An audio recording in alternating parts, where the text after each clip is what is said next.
하나님의 말씀 마태복음 5장 27절로 32절까지의 말씀입니다. 우리 한 절씩 교독하도록 하겠습니다. 마태복음 5장 27절로 32절 말씀, 제가 27절을 먼저 봉독하도록 하겠습니다. 또 간음하지 말라 하였다는 것을 너희가 들었으나 너희에게 이르노니 기적을 듣고 여자를 보는 자마다 마음에 이미 간음되느니라. 만일 내 오른눈이 너로 실족하게 하거든 빼어버리라. 내 백체 중 하나가 없어지고 온몸이 지옥에 던져지지 않는 것이 유익하며 또 만일 내 오른손이 너로 실족하게 하거든 찍어내버리라. 내 백체 중 하나가 없어지고 온몸이 지옥에 던져지지 않은 것이 유익하니라. 또 일러스되 누구든지 아내를 버리려거든 이혼 증서를 줄 것이니라 하였으나 나는 너희에게 이르노니 누구든지 불행한 이유 없이 아내를 버리면 이는 그로 가늠하게 하며 또 누구든지 버림받은 여자에게 장가드는 자도 가늠하리라. 아멘. 사랑합니다. 앞뒤로 한번 인사 나눠보시죠. 사랑합니다. 네, 사랑합니다. 사랑합니다. 네, 고맙습니다. 날씨가 많이 따뜻해졌죠. 야, 봄이 이렇게 좋은 줄은 예전에는 미처 몰랐어요. 특별히 올해 봄은 더 참 좋은 것 같습니다. 순전히 제 느낌입니다. 네, 순전히 제 느낌인데 올 봄은 왠지 더 따스한 것 같고요. 더 좋습니다.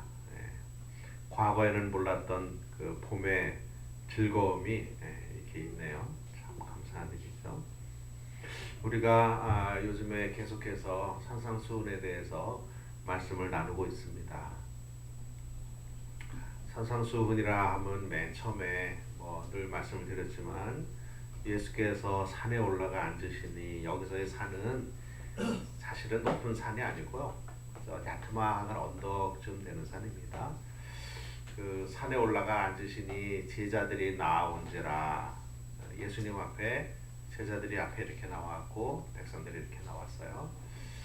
예수께서 입을 열어 가르쳐 가라사대 이렇게 시작하는 것이 이제 산상수훈입니다. 그래서 산상수훈 마태복음 5장, 6장, 7장 그것을 산상수훈이라고 이야기를 합니다.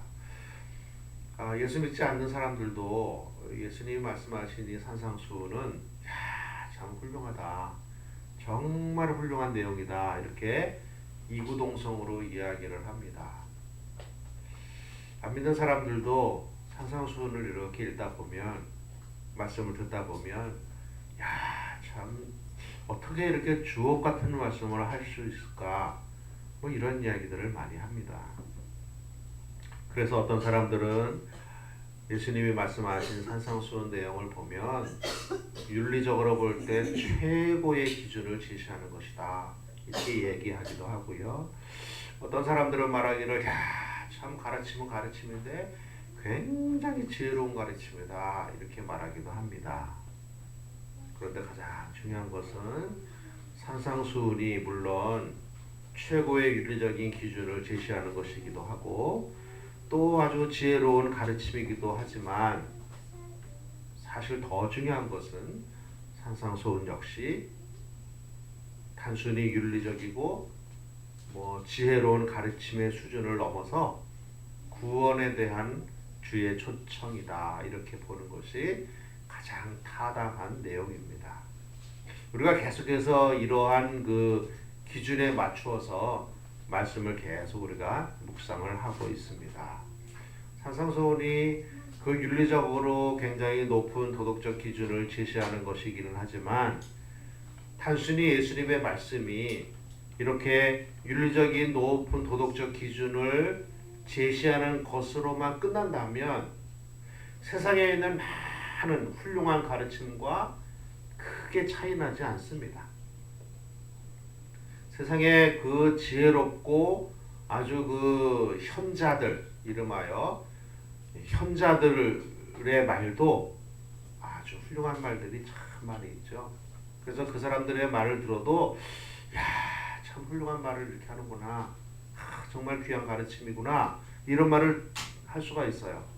예수님의 이 산상수훈도 그런 정도로 우리가 이해를 한다면 사실은요 어떤 경우냐 하면 우리 손에 몇십억짜리 들어있는 얼마든지 뺏을 수 있는 캐시카드가 있는데 그 캐시카드의 가치를 모르고 뭐 줄 긋는 데 쓴다든지 아니면 구두 신는데 구두칼로 쓴다든지 하는 그런 격이나 다르지 않다는 얘기예요. 예수님의 산상수훈이 단순히 윤리적이고 도덕적이고 그다음에 귀한 가르침이라고만 우리가 판단을 한다면 그래서 이 땅을 살 때에 그냥 그렇게 살아야지라고 하는 정도로 우리가 이해한다면 그거는 그 무한정 들어있는 캐시카드를 구두칼로 쓰는 것과 똑같은 경우입니다. 귀한 말씀의 진리가 산상수훈 안에 들어있습니다. 그것은 뭐냐 하면 구원에 대한 초청이고 우리를 부르시는 하나님의 음성으로 듣는 것이 매우 중요합니다. 본문의 내용을 잠깐 보면 이렇습니다. 옛사람에게 말한 바, 옛사람이라는 건 누구예요? 율법을 얘기하시는 거죠. 율법에 이르기를 뜻입니다. 너희가 간음하지 말라 하는 말을 들었지만 나는 너희에게 다시 말하노니 어떻게 하라고요? 음욕을 품고 보는 이마다 이미 간음한 것이다. 주님이 이렇게 말씀을 하셨어요. 우리가 여기서 잠깐 생각해 볼 것이 있는데 뭐냐 하면 이 말씀은 우리를 참 사실은 좀 불편하게 합니다. 그렇죠? 우리를 불편하게 해요. 마음에 이미 그런 마음을 가지고 있으면 간음한 것이다. 이렇게 말씀을 하시기 때문에 세상 사람들 중에서 과연 그런 마음 안 가지고 사는 사람이 있을까? 나도 그런 마음을 가끔 가지고 있는데 어떻게 이게 너무 어렵다 이 말씀은. 그래서 우리로 하여금 죄책감을 들게 할 수 있습니다. 그런데 결론부터 말씀드리면 이 말씀은 우리로 하여금 주님이 죄책감을 들게 하기 위해서 하신 말씀이 아니라는 것이에요.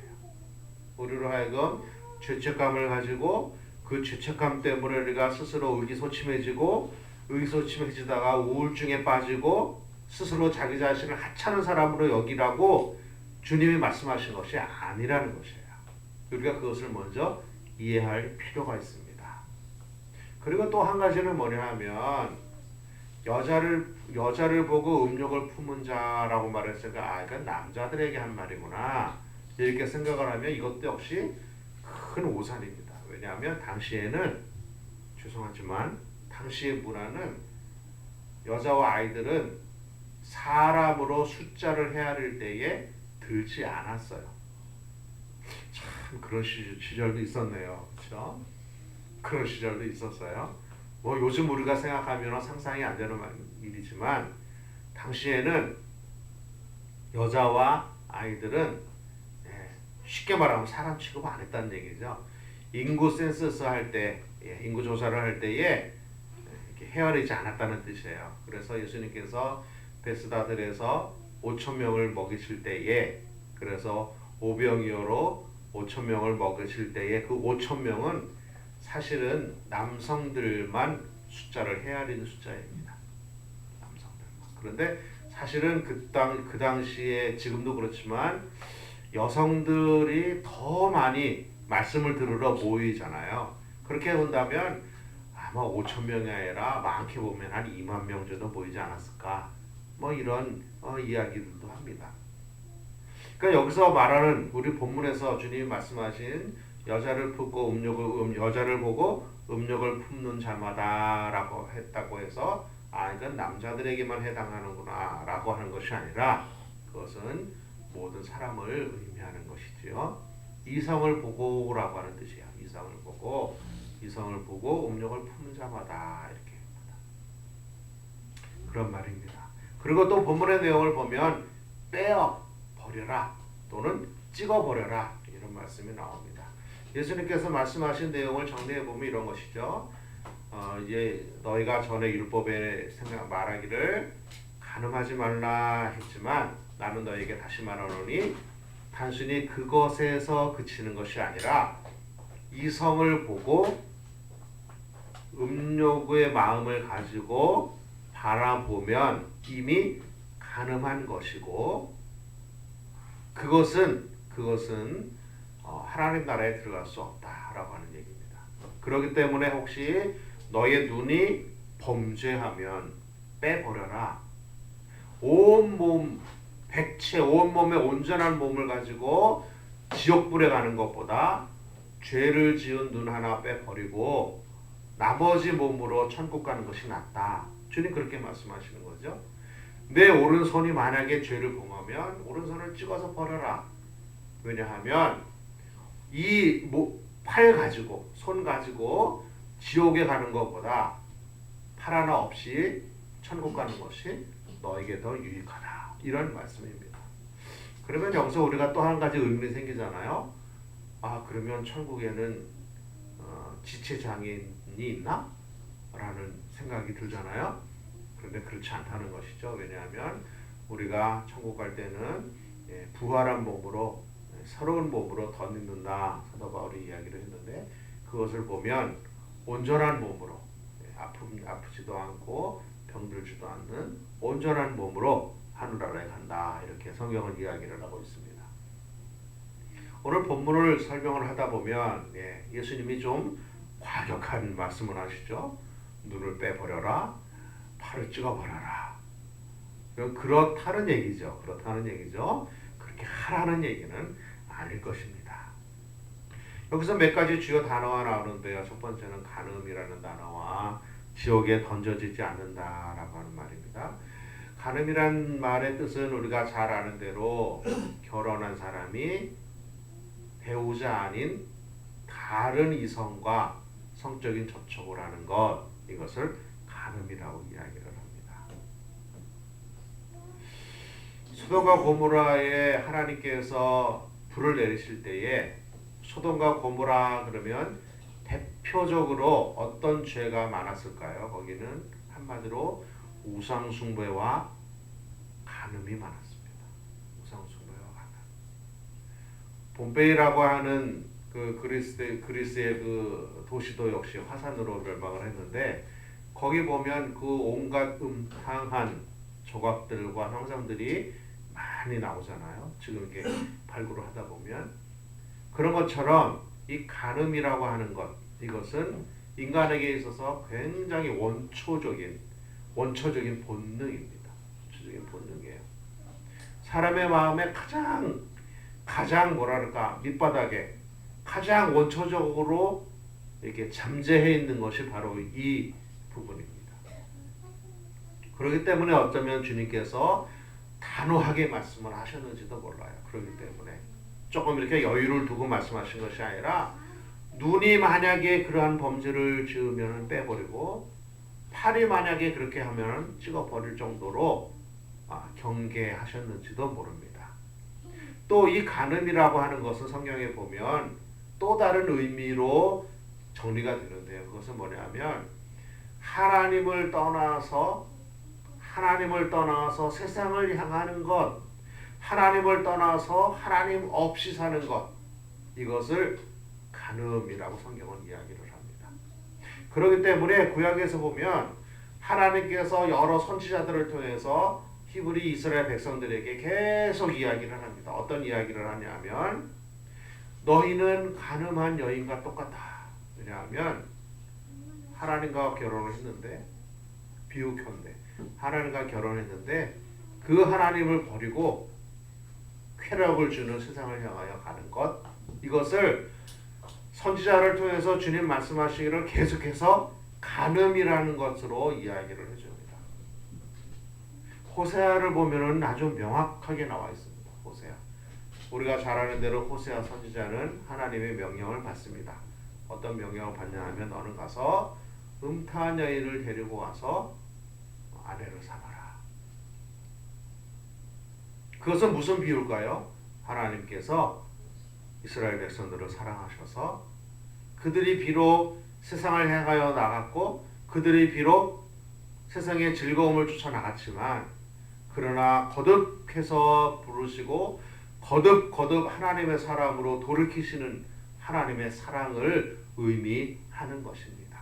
그렇기 때문에 주님이 오늘 말씀의 본문에 여기서 간음이라고 하는 말씀을 이렇게 우리에게 던져줄 때는요, 단순히 윤리적으로 결혼이라고 하는 테두리 안에서 너희가 즐겨라 라고 하는 어떤 가정생활만을 우리에게 주시기 위해서가 아니라 그것을 비롯해서 그 다음의 의미인 구원에 관한, 믿음에 관한 도전을 우리에게 주고 계십니다.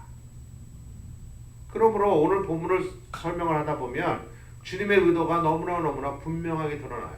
어떤 의도일까요? 결혼이라고 하는 것, 간음이라고 하는 것, 이런 거를 설명을 하시면서 자연스럽게 믿음으로 살아야 하는 것, 세상을 향하여 나가지 아니하고 하나님께 붙어 있어야 된다는 것, 하나님의 말씀을 떠나서 세상을 향하여 나가는 것은 이것은 간음하는 것이다. 그리고 그것은 세상을 향해서 나가는 것, 어떤 행동만을 의미하는 것이 아니라 이미 마음으로부터 하나님을 떠나는 것을 예수님은 경계하고 계시는 겁니다. 제자들에게 말씀하시는 것이죠. 그래서 옛사람에게 말한 바 간음하지 말라 하는 말을 너희가 들었으나 나는 너희에게 다시 말하노니 음욕을 품고 바라보는 것 이미 가능합니다. 어쩌면 그것은 아담과 하와를 염두에 둔 말씀일 수도 있어요. 왜냐하면 아담과 하와의 때에 하나님께서 말씀하시기를 이렇게 말씀하셨잖아요. 너희는 나무 그 동산 중앙에 있는 선악을 알게 하는 나무의 실과를 먹지 마라. 먹는 날에는 정령 죽으리라. 이렇게 말씀하셨어요. 하나님 말씀은 뭐예요? 먹지 말아요. 먹지 마라. 그런데 아담이 어떻게 했어요? 하와가 어떻게 했어요? 그 선악과를 이렇게 봤더니, 즉 사단의 말을 듣고 그걸 이렇게 봤더니 보암직도 하고 먹음직도 하고 지혜롭게 할 만큼 탐스럽기도 했어요. 다른 말로 말씀드리면 이미 사실은 그 열매를 따서 먹지는 않았는데 이미 마음으로부터 먹은 거나 진배 없는 상태가 되었다는 것이죠. 주님이 아마 그런 것을 염두에 두고 말씀하셨을지도 모르겠어요. 그러므로 하나님을 떠나는 것은, 즉 죄를 짓는 것은 우리가 사람의 눈에는 행동으로 보이지만 실제로는 어떻게 하냐면 마음의 동기로부터 시작되는 거죠. 세상을 향하여 참 좋다, 저거 나도 좀 하고 싶다 라고 하는 생각이 들면, 그런 생각을 가진 상태에서 바라보면 더 좋아 보여요. 그리고 그런 상태에서 하나님을 바라보면 하나님은 구질구질해, 재미없어, 세상을 향하여 나가게 되는 겁니다. 그렇기 때문에 주님께서 그런 말씀을 하셨어요. 옛사람에게 말한 바 간음하지 말라 하는 말을 너희가 들었으나 나는 너에게 다시 말하노니 여자를 보고 음욕을 품는 자마다 이미 간음하더라. 음욕을 품고 바라보면 이미 그 속에 죄가 시작이 되어 있다라고 하는 것이죠. 아담이 그래서 실패한 거 아니겠어요? 그렇기 때문에 주님이 말씀하세요. 너희가 백체를 가지고 있는 상태에서 지옥에 가는 것보다 죄를 지은 그거 하나 버리고 천국 가는 것이 너희에게 더 유익하다. 이 말씀은 우리에게 그런 죄를 향한 동기가 올 때에 그거를 어떻게 처리해야 할지를 알려주시는 말씀이에요. 어떻게 처리해야 될까? 우리가 사실은 인간의 몸을 가지고 있기 때문에 우리에게는 그런 유혹들이 늘 와요. 옵니다. 늘 올 때에 그때 우리가 생각해야 돼요. 그때 우리가 아담이 하와가 그 선악과를 바라볼 때에 그런 생각이 들어요. 드는데 그걸 어떻게 관리할 것이냐? 주님이 지금 말씀하신 거예요. 어떻게? 눈으로 볼 때에 그것이 보암직하고 흠스럽고 그렇게 보이면 그때 생각하라는 것이죠. 무슨 생각? 눈을 빼 버려야 되나 보다 라는 생각. 눈을 빼 버려야 되나 보다 내가 이거로 좀 죄를 짓고 싶은 생각이 들면 생각을 하라는 것이죠. 무슨 생각? 찍어 버려야 되나 보다. 그만큼 동기를 관리하라는 뜻이야. 주님의 말씀이 그렇지 않겠어요? 우리가 이렇게 온전한 몸 가지고 지옥불에 들어가는 것보다 차라리 눈 하나 없이, 차라리 팔 하나 없이 천국 가는 것이 더 낫지 않겠어요? 그 정도로 엄격하게 동기를 관리하라. 이것이 주님이 우리에게 주시는 말씀이에요. 아까도 말씀드렸지만 간음은 결혼한 사람의 배우자 아닌 이성과 관계를 맺는 것이에요. 요즘에는 얼마나 이것이 어떤 면에서는 자연스러워졌는지 모르겠어요. 그래서 뭐 애인 하나 없는 사람은 뭐 바보, 칠푼이 이런 얘기가 돌 정도로 뭐 그렇게 세상이 돌아갔어요. 세상이 그렇게 돌아갔다고 해서 믿는 사람들도 그래야 되느냐? 절대 그럴 수가 없는 것이죠. 그럴 수가 없어요. 우리에게는 지혜가 있고요. 우리에게는 하나님이 있기 때문에 우리는 그렇게 할 수 없습니다. 우리가 결혼 안에서, 결혼이라고 하는 제도 안에서 우리가 우리의 삶을 즐기는 것처럼 우리도 하나님과의 어떤 결혼 관계, 하나님과의 혼인 관계 속에서, 하나님과의 그 친밀한 관계 속에서 우리도 이 땅에서 천국을 경험하게 되는 것입니다. 사랑하는 성도 여러분, 여러분들은 어떤 결혼 생활을 지금 하고 계십니까?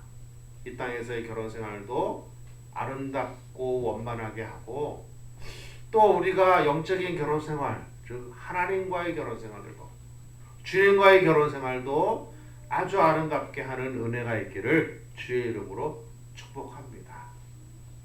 사랑하는 성도 여러분, 우리가 믿음으로 살다 보면 세상을 향하여 나아갈 때가 왜 없겠어요? 있죠. 실수할 때가 있어요. 우리가 세상을 살다 보면 뭐 우리가 이렇게 저렇게 허물로 잘못을 범할 때도 있습니다. 있는데 중요한 것은 뭐냐면 주님이 말씀하신 의도예요. 주님이 말씀하신 의도. 주님은 우리로 하여금 그것을 갖다가 죄책감을 가지라고 우리에게 말씀을 주신 것이 아니에요. 저는 사실은요, 이 말씀을 볼 때마다 마음이 많이 좀 무겁습니다. 왜냐하면 제가 아는 친구들 중에서 어떤 친구는요, 이 말씀이 너무 힘들어서 자기의 몸을 스스로 수술해버린 친구도 있어요. 그래서 저는 그때 생각하기를, 야, 너 너무 좀 지나친 거 아니냐? 이런 말을 했는데 그 친구가 저한테 뭐라는지 아세요? 야, 말도 마라. 내가 이 말씀을 볼 때마다 너무 힘들다. 너무 힘들다. 내가 내 몸에서 그 제해버려야 되겠다. 그래가지고 실제로 스스로 고자가 됐어요. 그러면 스스로 고자가 됐다고 해서 과연 그런 마음이 안 들겠느냐? 그렇지는 또 않은 거잖아요. 그러니까 주님이 의도하신 것은 우리를 그렇게 살라고 말씀하신 것이 아니에요. 주님은 우리에게 온전한 몸으로 지옥 가는 거, 지옥 생활 하지 말라고 하신 거예요. 지옥 생활 하지 마라.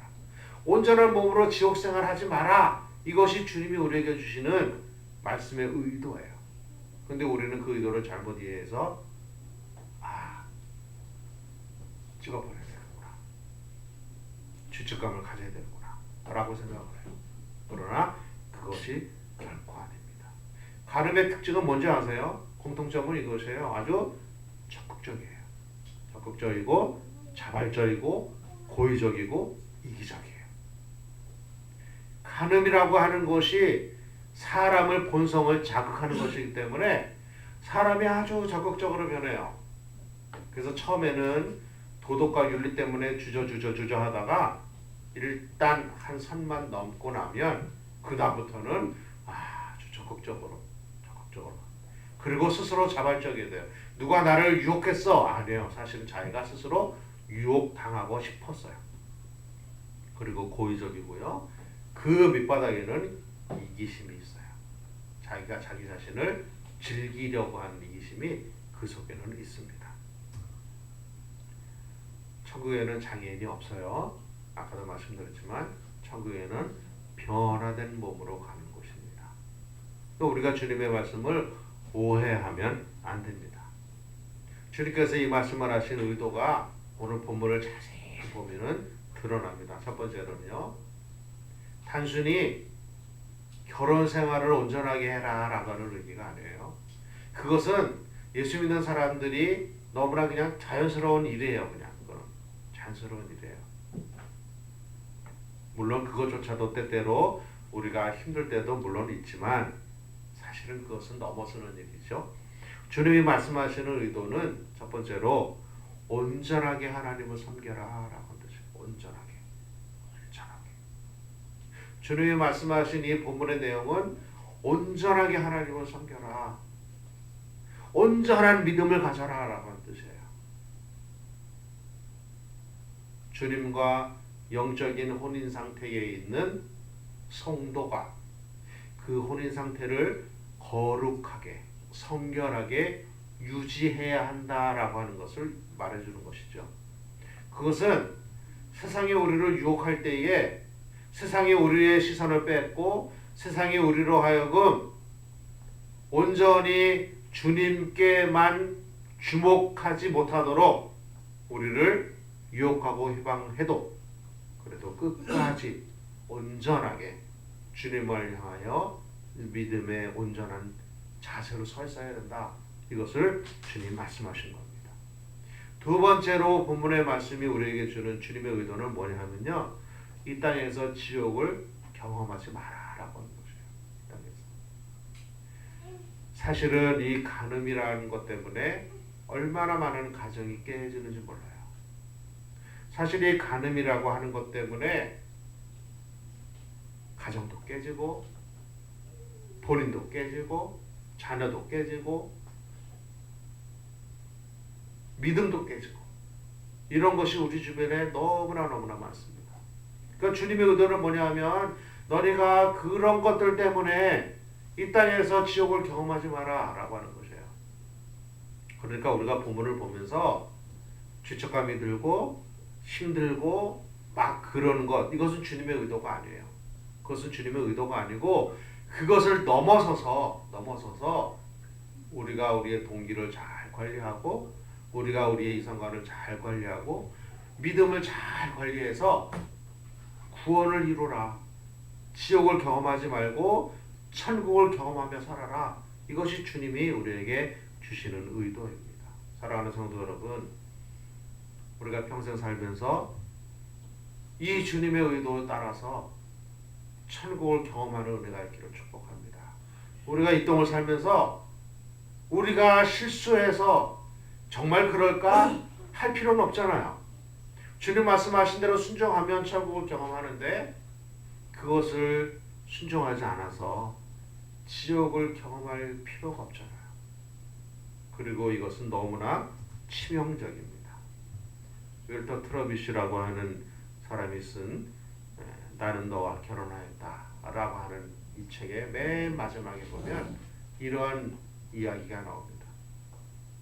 어떤 형제가 정말 순결하고 정말 믿음 있는, 그리고 아주 정말 그런 신부로 처녀된 신부를 간절히 원해서 자기가 이제 그 순결하게 살았거든요. 그랬는데 사랑하게 된 여자가 누구냐 하면 어떤 남자와 같이 도망을 가서 아기도 낳고 하나님도 버리고 세상을 향해서 오늘 본문하고 빗대어 보면 가늠한 여인이에요. 근데 그 여인을 사랑하게 됐어요. 그래서 이 청년이 이 형제가 큰 고민을 하게 돼요. 어떻게 되나. 그런데 최종적으로 그래, 그래도 내가 용납하자 라고 하는 마음을 먹어요.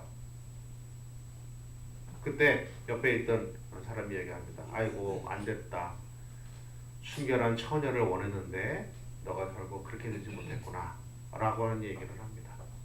그러자 그 옆에 있던 다른 분이 이야기를 합니다. 무슨 소리냐? 그 자매는 순결한 처녀다 이렇게 얘기합니다. 왜냐하면 과거에는 비록 그러한 여러 가지 일들을 많이 경험했고 여러 가지 세상을 향해서 나갔고 쾌락을 향해서 나갔고 다른 남자와 함께 도망가서 아기도 낳고 그렇게 실수하고 허물이 있는 여자였지만 지금은 예수 그리스도 안에서 새로워졌고 그가 하나님 앞에서 과거를 완전히 청산하고 새로운 사람으로 이렇게 섰으니 처녀 아니고 무엇이냐 이렇게 얘기를 합니다. 주님이 말씀하신 것과 같은 얘기라고 저는 생각을 해요. 사랑하는 성도 여러분, 과거가 중요한 것이 아니에요. 과거가 중요한 것이 아니고 지금이 중요한 것이에요. 그리고 지금이 중요한 것만큼 미래가 중요한 것입니다.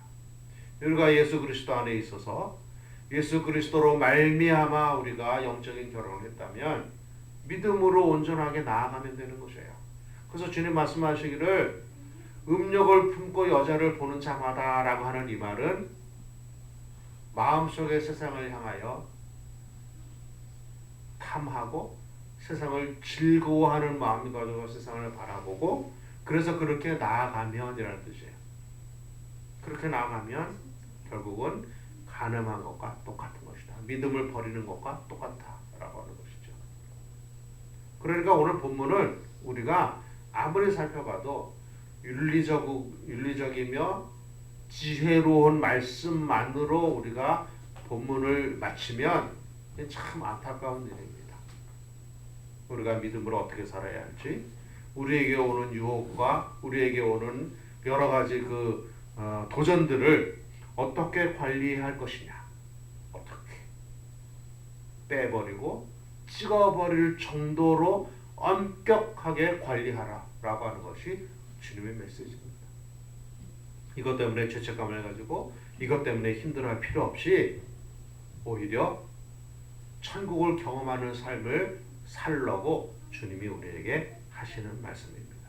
사랑하는 성도 여러분, 평생 살면서 이 말씀대로 순전한 믿음으로 사는 은혜가 있기를 주의 이름으로 축복합니다. 아멘. 주님 말씀하신 대로 평생 사는 동안에 거룩한 순결을 유지하면서 믿음의 길을 온전하게 걸어가는 은혜가 있기를 우리 주의 이름으로 축복합니다. 아멘. 기도하겠습니다.